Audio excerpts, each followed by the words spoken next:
Good morning. I didn't feel like exercising, and I just wanted to sit and have a talk with you. It is not the most easy thing to be delivering a talk without preparation. However, this is what I'm doing right now. I hope the audio is clear enough for you.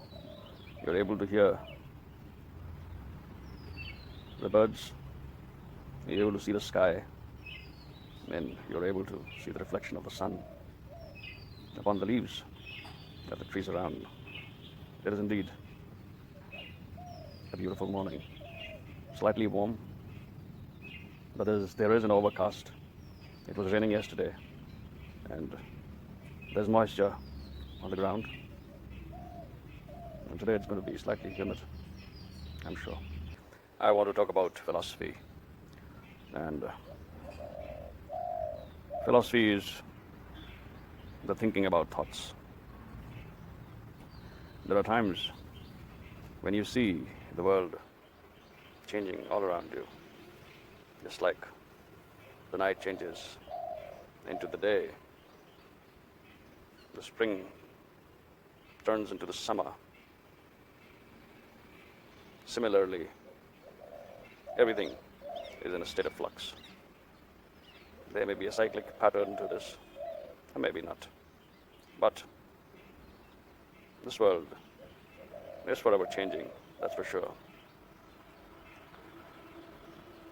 So there is a difference between what is unchanging and what changes. There is a difference between the world, which is material, and the principle, which is permanent. This is the same as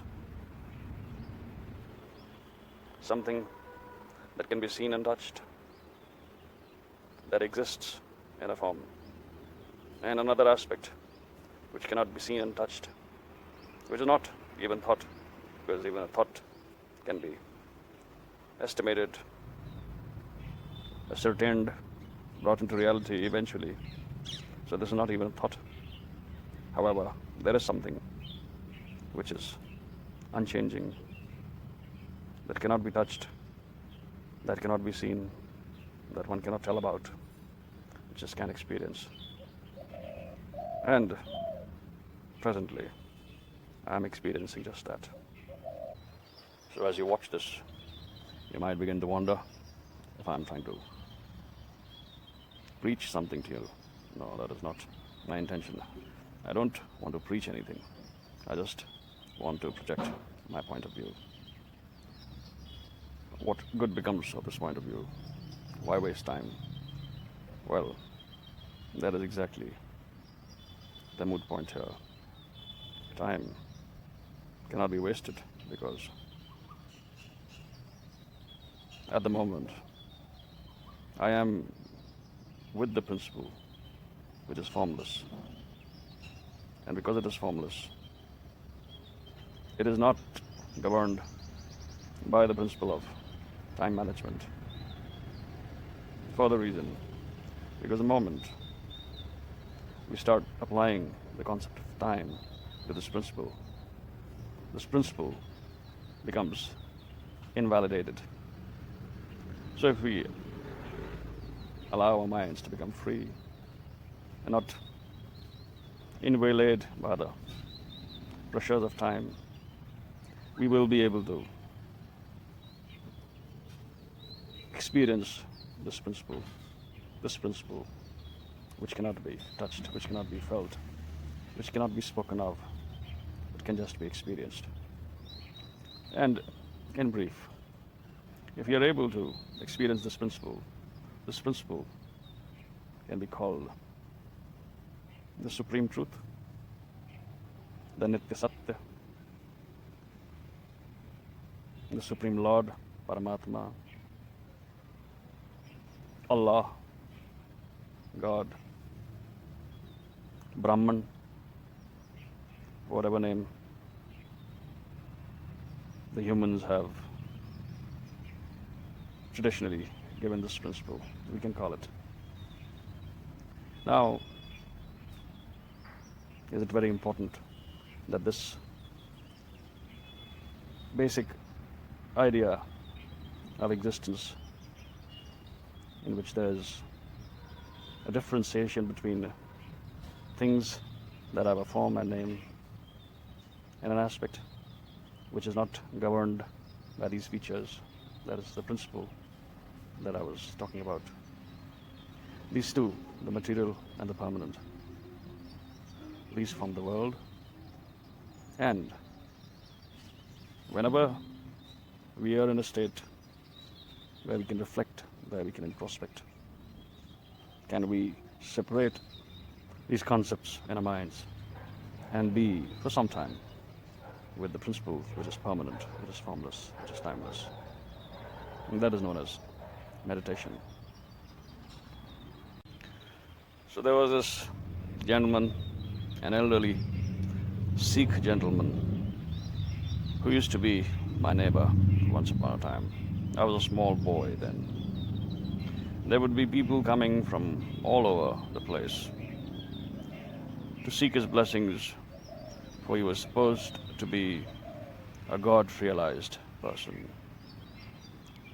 And I was asked by my elders, or persuaded, that I meet him once to experience what it is to meet a God-realized person. But I had no idea about any of this, and it was like pouring water on a duck's back. I never met this person once, but he lived just very close in the neighborhood, just next door to me. He died. It's been 20 years since he died. But there is an ambience to this neighborhood where the spirit of enlightenment still burns like a lamp.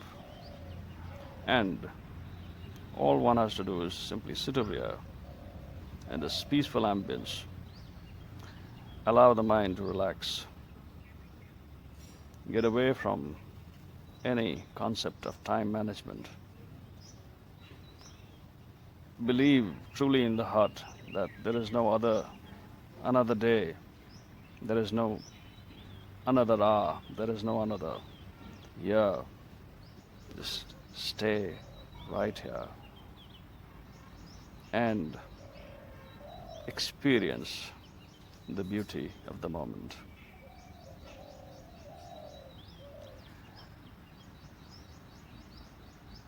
Now, how can one do a thing such as experience the beauty of the moment? And any sensible person would consider this to be in contradiction to the basic percept by which we have been brought up in life. Our education was all about being in a class for 45 minutes, studying a subject thoroughly, then studying another subject, then sitting for an examination, say for about 1.5, 2 hours, scoring a certain quantum of marks to be able to pass into another class, and everything was quantumized, everything was in certain proportions, and we are totally imbued by the spirit of being a certain point in life in a certain span of time. Now, when I talk of being here in this beautiful moment, I am by default expecting you to just fall back, relax, and consider that there is no tomorrow. There is no next moment. You simply sit quietly, peacefully, and be with yourself. And this being with yourself is the part which is most difficult, because to be with oneself, one cannot speak to oneself, as it is just not possible unless we have gone crazy, or unless we are speaking to the mirror, or like I speaking to this camera. So when we sit by ourselves, silence is the language. We don't speak, we simply sit and we stay quiet. So you would be tempted to ask, what happens when we become silent? What happens next? Well, we become peaceful. And now you'll ask, what happens once we become peaceful? Is there something that can take place after we've attained peace? Now, that's the logic of the world where things exist, where there are forms, where there are names, where there are titles, where there are achievements and failures. In this realm of the formlessness of silence, peace is not the means to an end, rather, it is the main purpose, the main aim. It's like imagining yourself to be on a hiking trail in a forest, and come evening, you pitch your tent to protect yourself from the elements.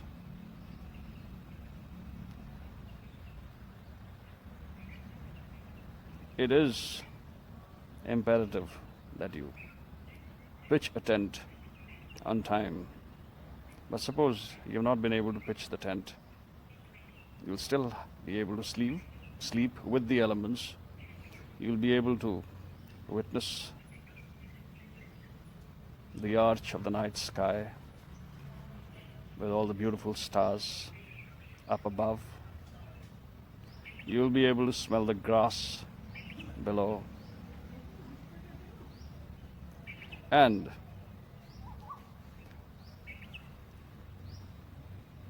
there will be the element of adventure,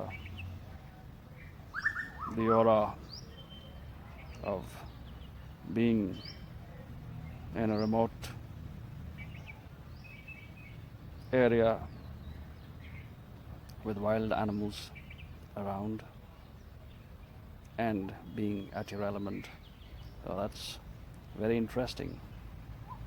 There's nothing wrong to be able to imagine your existence with such ambience and adventure.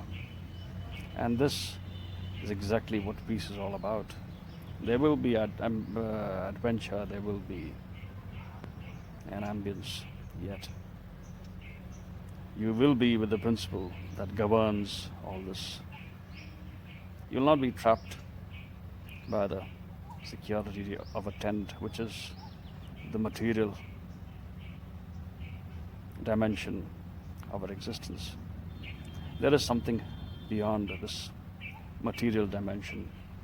And if you can sit for a while, quietly, learn how to breathe, learn how to dissuade yourself into having concept of time management. Well, just being able to chill out by sitting back,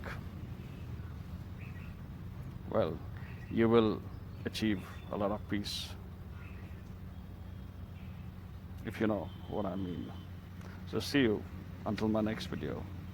Ciao. Have a nice time.